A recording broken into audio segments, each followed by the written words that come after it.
Good afternoon. Today we are going to have the remaining portion uh, of structural intervention to be discussed, and already we had a discussion on the structural intervention where actually we covered two types of structural intervention: the job design and management by objective. In today's lecture, we will actually cover the remaining portion, and the remaining portions will be the quality of work life as well as the socio-technical system. So there are four structural interventions, out of which two have already been covered upon, and two more will be covered today. So here we are with our presentation: organizational change and development, structural intervention. Already we had talked about the concept and the different types. So these two, quality of work life, third and fourth, quality of work life and socio-technical system, will be discussed today. Job design has been done with all its components and characters.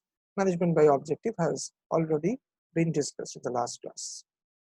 So today we shall start with the quality of work life. As the name suggests, it says that whether the organization where the employees are working, whether it is maintaining the exact work life scenario at per with the standards either being followed at the national level or international level.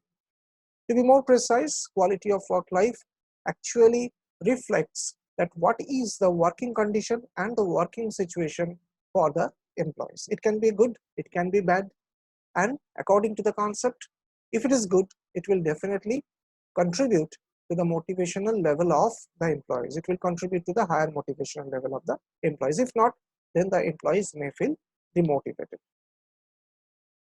These are the different parameters to measure the quality of work life. Definitely, we can measure the quality of work life. There is a very famous model of Walton's classification or Walton's model on QWL, or quality of work life. Here, actually, it is an 8-point model of Walton's QWL. Here, actually, it is much more simplified, and only 5 parameters have been shown here, and that can also be used to measure the quality of work life in an organization. First one is the job involvement.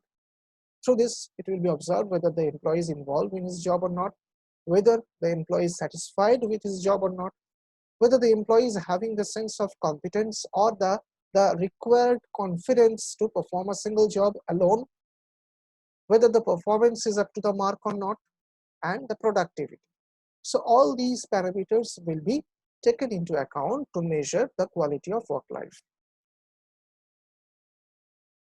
And these are the different approaches through which the quality of work life can be improved: job design, job redesign, adequate remuneration, growth and security, and all these that you can see on screen.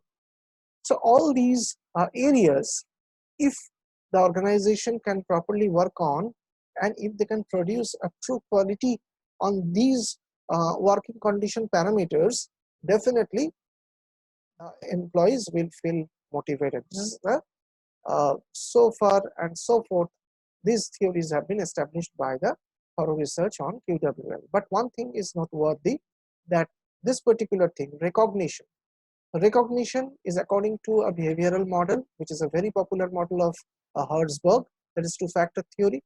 And you must be recollecting that in case of the motivational factor, okay, other than the hygiene factor, motivational factor, one of the major components was recognition. So if an employee is given with the recognition of his job done, definitely it is expected and it is proven that the employee will feel motivated. Not only a single employee, all employees of the organization will feel motivated. That yes, the organization preserves the culture of providing the recognition to someone's effort. So this is basically the different approaches of QWL. Now question is that why QWL is taken to be one of the interventions of OD. If a change is proposed, so that the change will be associated with multiple changes Not only the technical changes, not only the process changes, but it will be associated with the multiple changes, and one of the elements will be the change in the quality of work life as well. Okay, for example, if the organization has proposed that a group of employees will be transferred to another location, so it's quite likely the question will come that what will be the quality of work life in a new unit, new location. So that kind of confusions can be there in employees' mind, which can lead to the resistance. So the most important thing for the organization to manage that kind of resistance, and if we can ensure that yes, there will be no deviation in the quality of work life wherever the employee works, definitely that will serve the purpose.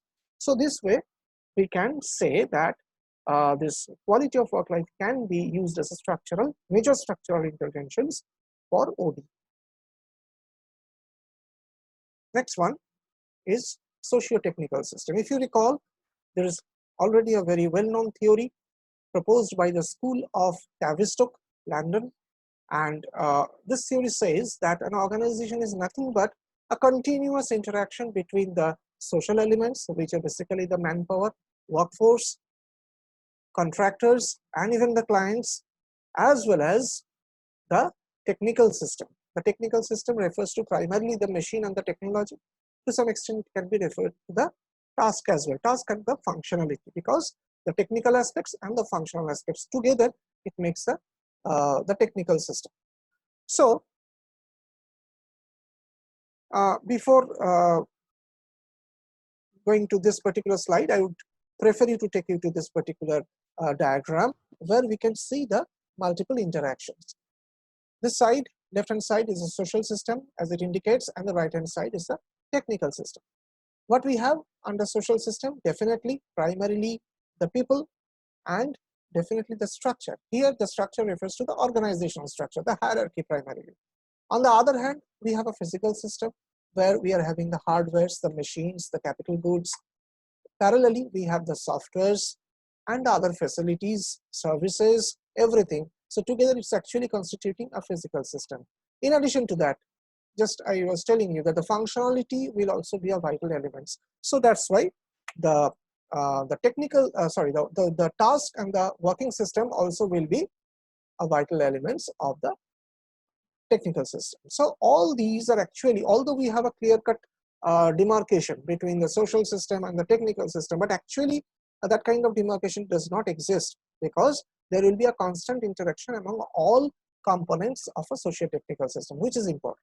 So that's why with the help of this constant interaction and articulation, an organization takes its shape. Now let's move back. What are the different characteristics, emergent properties, and non-deterministic? The socio-technical system, based on the merit of the socio-technical system, the organizational performance will vary. You may have purchased the best quality machines for your organization, but if your operators or whoever is working on that machine, if they are not ready to operate the machine to its fullest, the entire work will not at all be properly performed. The organizational effectiveness will not be reached. So that's why it's important to have a proper synchronization between the social and the technical system. So with these discussions, we conclude the discussion on the structural interventions. In our following lecture sessions, we'll cover the remaining portions. Till that point of time, thank you very much. Stay indoor and stay safe.